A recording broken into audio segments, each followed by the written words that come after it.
He threw his pregnant wife out for his mistress and drove past her in the rain without even looking. She found $5 million that same night. 28 years later, their son grew up to become a billionaire, and when his father begged to meet him, the son's refusal left him sobbing. "I have a son." But here's what Daniel Parker never knew. The night he drove past Emily in the rain without looking, she wasn't just standing there heartbroken and homeless. She was bleeding, 7 months pregnant, and clutching a torn duffel bag she'd found under a bus bench, $5 million in cash. His mistress, Claire, was already picking out her wedding dress. His mother, Helen, was throwing Emily's clothes into trash bags. And Daniel? He was driving to a hotel with Claire, laughing, completely unaware his pregnant wife was collapsing on a wet sidewalk. What Emily did with that $5 million that night would turn Daniel's billion-dollar legacy into dust. The son she raised in secret would grow up to become more powerful than Daniel ever dreamed. And the confrontation between father and son 28 years later? It would leave Daniel on his knees, begging, broken, whispering words he never thought he'd say. But before James became a billionaire, before he stood face to face with the father who abandoned him, before Daniel's world came crashing down, there was that night. The night Daniel drove past his pregnant wife in the rain without looking. The night Emily's hands wrapped around $5 million in stolen cash. The night everything changed. And what happened next? That's where this story truly begins. Hello, family. Welcome back. Before we begin, I have a small but heartfelt request. Please subscribe. Your support is what keeps these stories alive. Every time you click that button, you're helping us share voices that would otherwise be forgotten and stories that deserve to be heard. And in the comments, tell us where you're watching from. Because together, we are not just telling stories, we are keeping hope alive. The night was too quiet for a home that was supposed to be happy. Emily Parker stood by the window, one hand resting on her round belly, watching the rain fall across the city lights. The house behind her was spotless, every cushion in place, every frame shining under soft light. She had cleaned twice that day, even though her back hurt and her ankles were swollen like balloons. She couldn't sleep anymore, not since Daniel had started coming home later and later, smelling like perfume that wasn't hers, his eyes looking past her like she was furniture. Love doesn't sound tired when it says your name. Love doesn't forget to kiss you goodnight. Love doesn't make you feel invisible in your own home. Emily checked the clock. 10:42 at night. The food she'd cooked hours ago had gone cold on the table. Roast chicken with lemon and garlic, the kind he used to say made the whole house smell like home. But now the haunted smell just made her stomach turn. She sat down for a while, rubbing her belly gently, feeling the baby kick against her palm like a tiny heartbeat only she could hear. "It's okay, baby," she whispered. "Daddy's just busy. He'll come home soon." But deep down, she didn't believe it. Deep down, she knew something had died between them, and she was the only one still pretending it was alive. By 11 o'clock, she couldn't stand waiting anymore. She packed the food in a small container, grabbed her keys, and headed out into the night. She didn't bother with an umbrella. The rain soaked her hair, her coat, her shoes, but she didn't care. She only cared about one thing: seeing him, looking him in the eyes, and reminding him that she still existed, that their baby still existed, that their marriage still existed, even if it was just a ghost now.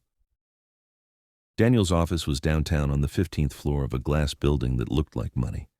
When she arrived, the lobby was half lit.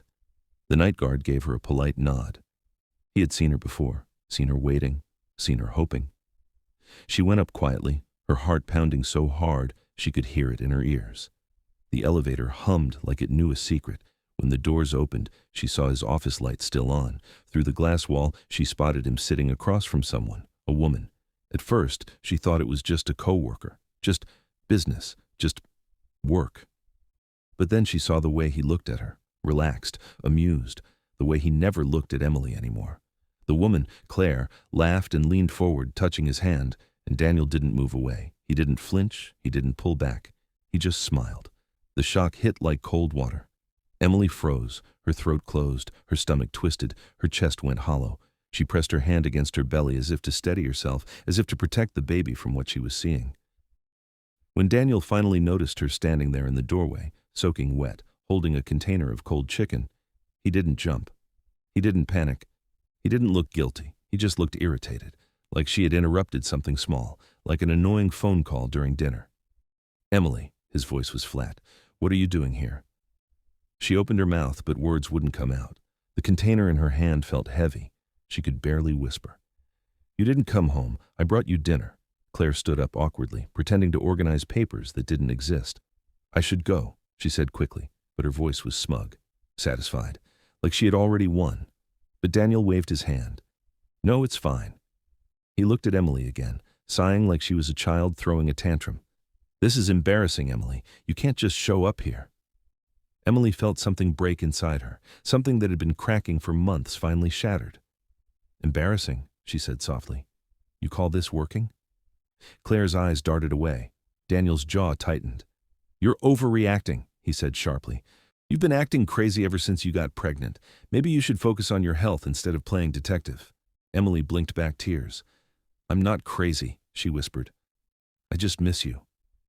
That's when he stood up, his tone colder than the rain outside. "Don't do this here." She looked at him one last time. The man she thought she knew. The man she had loved with everything she had. Then she turned and walked away before she collapsed right there in front of him. Before she gave him the satisfaction of seeing her break. The elevator ride down felt endless. When the doors opened, she didn't even notice the guard calling after her. The rain outside was harder now, slapping her face, soaking through her clothes. She walked home in silence, clutching her stomach, trying not to cry because she knew stress was bad for the baby, trying to breathe, trying to survive. When she got home, Daniel still wasn't there. By morning, her eyes were swollen from crying. The chicken still sat on the table untouched. She heard a car pull up, and for a second, hope sparked in her chest. But when the doorbell rang, it wasn't Daniel. It was Helen Parker, her mother-in-law, standing on the doorstep with 2 housemaids and an expression colder than the rain. Helen looked her up and down like she was inspecting trash. Then she said in a calm, cutting tone, "Daniel isn't coming back tonight or tomorrow." Emily frowned, her voice shaking. "What do you mean?" Helen stepped inside without asking, her heels clicking on the marble floor like a countdown. "You've made things very difficult for him, Emily. All the crying, the jealousy, the neediness. He needs peace, and you're not giving it to him." Emily's voice trembled. "I just found out he's seeing someone. Shouldn't that matter?" Helen gave a thin smile, the kind that doesn't reach the eyes. "Men make mistakes, Emily. But you were the mistake. You married above your place. My son tried to make it work. But love doesn't erase poor breeding." Emily's breath caught. "I love him. I've done everything for him." Helen tilted her head slightly, pity in her eyes, or maybe disgust. "Then you'll do one more thing. Leave." Emily's legs almost gave out. "What?" "Pack your things and go back to wherever you came from. This house, this life, it was never yours." "I have nowhere to go," Emily said, her voice cracking. "I'm carrying his child. Please, just—" Helen raised a hand. "Enough. Don't make a scene. We'll send your belongings later." Emily clutched her belly, shaking. "Please, Mrs. Parker, I can't just—" Helen's tone turned sharp. "Daniel doesn't want this anymore. You can stay here and humiliate yourself, or you can leave with some dignity left." Tears blurred Emily's vision. "Can I at least talk to him?" "He's already made his decision." Helen motioned to the maids, who started gathering Emily's suitcase. Emily stood there speechless, powerless, watching her own life being packed away like trash. Outside, the air was cold and sharp. The rain had stopped, but puddles still shimmered under the morning sun. Helen stepped out last, smoothing her hair. "You'll survive, dear. Women like you always do." Emily looked at her, her voice barely a whisper. "What about Daniel?"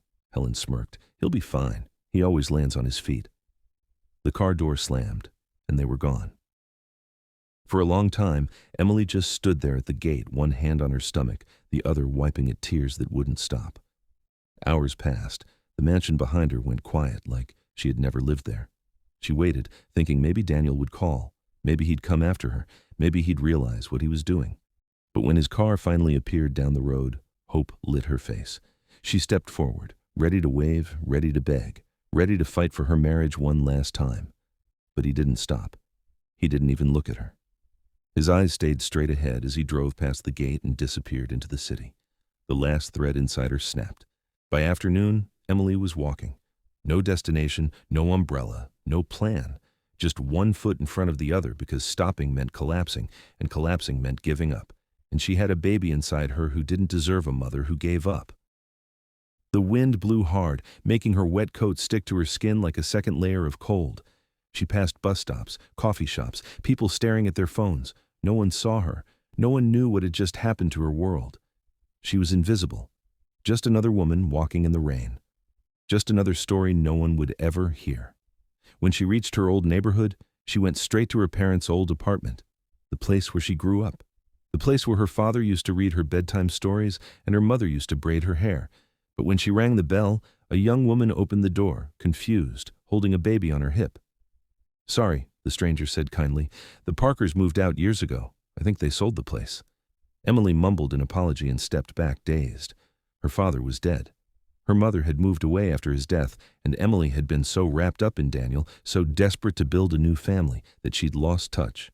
She had no one left, no home, no family, no safety net. Just a baby in her belly and a suitcase full of clothes that smelled like the life she used to have. She found a small park bench nearby and sat down, her body shaking from cold and exhaustion. Her phone was almost dead, but she tried calling Daniel again. The line didn't ring. Just an automated voice. "The number you have dialed is no longer in service." She tried Helen's number next, straight to voicemail. That was when the first sob broke out of her chest. Not quiet, not polite, raw and ugly. She pressed her palm to her mouth as if she could swallow the sound, but it kept coming. People walking by turned their heads. Some looked sorry, others didn't care.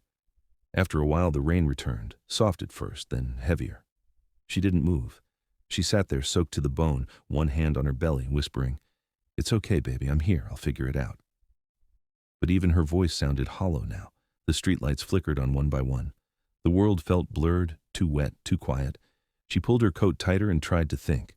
She could go to a shelter maybe, or call a friend from nursing school, but her mind was foggy, her body tired, and her heart just wanted to stop hurting.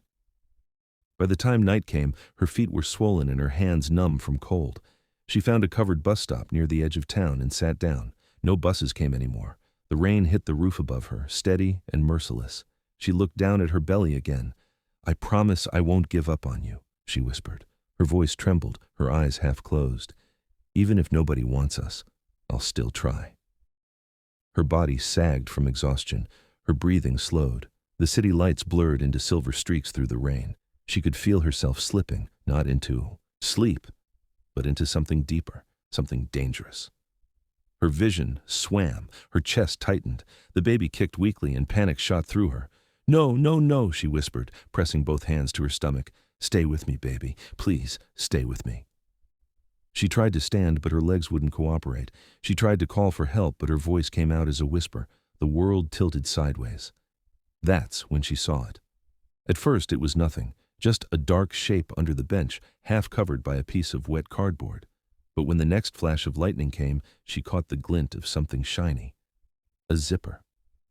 She blinked, squinting through the rain and the tears and the exhaustion. Her heart gave a small, uneven thump. "What is that?" she murmured to herself. She bent forward slowly, her joints stiff and her back aching. Her fingers brushed the edge of the object. Fabric, heavy, soaked. She pulled it closer and saw it was an old black duffel bag, the kind people used for gym clothes or weekend trips. It was heavier than it looked. For a second, she thought about leaving it alone. Maybe someone had dropped it. Maybe it was just junk. But then she remembered where she was. A quiet street, an empty bus stop, nobody around. She hesitated, glancing left and right. No one was there. Only rain and the hum of faraway traffic. Her curiosity got the better of her. With shaky hands, she tugged at the zipper. It resisted at first, stuck from the wet fabric. She pulled harder, and it slid open with a low metallic sound. She peered inside. Her breath caught. Inside the bag were stacks of cash, neat bundles of $100 bills wrapped in rubber bands. Not a few, dozens, maybe hundreds. She stared, her eyes wide, her mind blank. For a moment she thought she must be dreaming, dying, hallucinating from the cold. She reached out and touched one bundle. The paper was real. The texture was real. She could smell the faint mix of leather and rain and money. Her heart started to pound so hard she could hear it in her ears. She looked around again, expecting someone to jump out, to yell, to say it was a mistake. But the street stayed empty. She quickly zipped the bag halfway closed and sat frozen, unsure what to do. Her thoughts spun in circles. Who could have left this here? Was it stolen? Was someone coming back for it? Then another thought crept in, quiet but dangerous. What if this was her answer? She looked down at her belly, her tears mixing with rainwater on her face. "Is this," she whispered to the sky, to God, to anyone listening, "is this what you meant? Is this the sign?" A car passed by in the distance, its headlights slicing through the mist, then disappearing. Emily sat perfectly still, the bag resting beside her like a secret too big to understand. The rain softened again, turning into a gentle drizzle. She could hear her own heartbeat, could feel the tiny flutter of life inside her, reminding her that she wasn't alone. Not completely.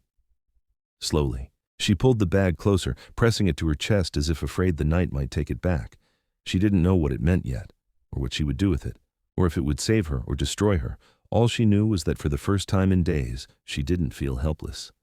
Rainwater ran down her cheeks, dripping from her chin. She couldn't tell if it was the storm or her own tears, and as another flash of lightning lit the empty street, Emily Parker sat under the bus stop, soaked, trembling, and staring at the duffel bag full of money that had just fallen into her life. Her breath came out in a whisper. What now? Emily found a small motel with a flickering red sign that said vacancy. The front desk clerk barely looked up from his phone when she walked in, dripping wet, clutching the duffel bag like her life depended on it, because it did. "One night?" he asked, his voice flat and bored. Emily nodded. Her voice wouldn't come out. Her throat was too tight, her chest too heavy. "That'll be $72. Her hand trembled as she reached into the bag, pulling out one stack of bills. She peeled off a single $100 note, her stomach twisting with guilt. It felt wrong, even though she hadn't done anything. The clerk took it without question and handed her a key. Room 9, end of the hall. The room was small. One bed, one flickering lamp, curtains that didn't quite close. The air smelled faintly of smoke and lemon cleaner. Emily dropped the bag on the floor and sat on the edge of the bed, staring at it. She didn't move for a long time. The sound of rain dripping from the roof became a clock she couldn't stop hearing. Every second that passed felt heavier. Eventually, she unzipped the bag again.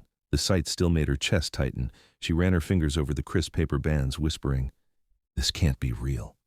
Her conscience and her fear started to argue in her head. This isn't yours. But what if it's no one's anymore? What if someone left it behind? It could belong to criminals. Or maybe it's a miracle. She leaned back, pressing a hand over her belly. "What do I do, baby?" she whispered. "If I take it to the police, they'll ask where I found it. They'll think I stole it. If I leave it, someone else will take it. What if this is the only way we make it?" Tears filled her eyes again. She wasn't a thief. She wasn't greedy. She just didn't want to suffer anymore. She didn't want her baby to grow up the way she did, hungry and cold and wondering why nobody wanted them. Her phone lay dead on the nightstand. She didn't have a charger. She was completely alone. No Daniel, no Helen, no home. Just her, the baby, and $5 million in stolen cash. She whispered a prayer she hadn't said since she was a little girl. "God, if this is wrong, please show me. But if this is the miracle I asked for, please help me be strong enough to use it right." The room stayed silent. The rain kept falling. And slowly, Emily made a choice. Not to keep all of it. Not to become someone she wasn't. But to survive. To give her baby a chance. To stop being a victim. The next morning, she checked out early and disappeared. She moved to a small town 3 hours away, far from Daniel, far from Helen, far from anyone who knew her. She rented a modest apartment under her maiden name, Emily Foster. Every night she counted the money, her stomach churning with guilt and fear and hope. When James was born on March 15, 1997, she held him in that tiny hospital room and whispered promises through her tears. "I promise you'll never feel worthless. I promise you'll never wonder if you're wanted. I promise I'll turn this pain into power." And she did. She kept $200,000 in cash for emergencies and took the rest to a financial advisor in the city, a woman named Patricia, who asked no questions but gave smart answers. Emily invested carefully. Tech stocks in '99, pulled out before the 2000 crash. Real estate during the 2008 collapse. By the time James was 10, Emily had turned $5 million into $50 million. But she still lived simply, still worked night shifts as a nurse, still taught James that character mattered more than money. When James turned 12, he asked about his father. Emily's heart broke, but she told him the truth. "Your father's name is Daniel Parker. When I got pregnant with you, he chose his money and another woman over us." Something shifted in James that day. He started reading business books, studying investments, making plans. By 16, he was making stock recommendations that earned them millions. "I'm going to be so successful," he told Emily one night, his voice cold and determined, "that he'll hear my name and realize what he lost." Emily touched his face gently. "Baby, don't let him shape your life, not even through revenge." But James smiled, sharp and focused. "It's not revenge, Mom, it's proof." Years passed. James went to Stanford, launched a healthcare AI company, and by 28, he was a billionaire. His face appeared on the cover of Forbes, and that's when Daniel saw it. The birthday. March 15th, 1997, 9 months after he threw Emily out, Daniel's world shattered. He hired investigators, discovered the truth, and tried desperately to reach his son.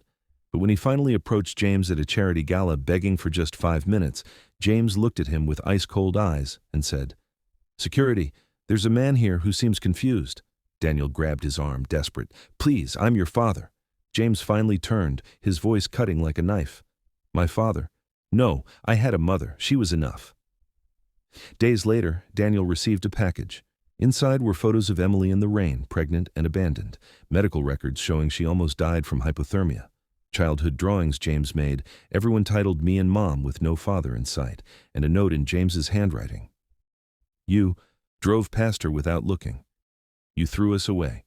She built an empire from nothing while you lost yours. We are not the same. Don't contact me again." Daniel sat alone in his apartment, holding those drawings, whispering through tears. "I have a son. I had a son. And I threw him away."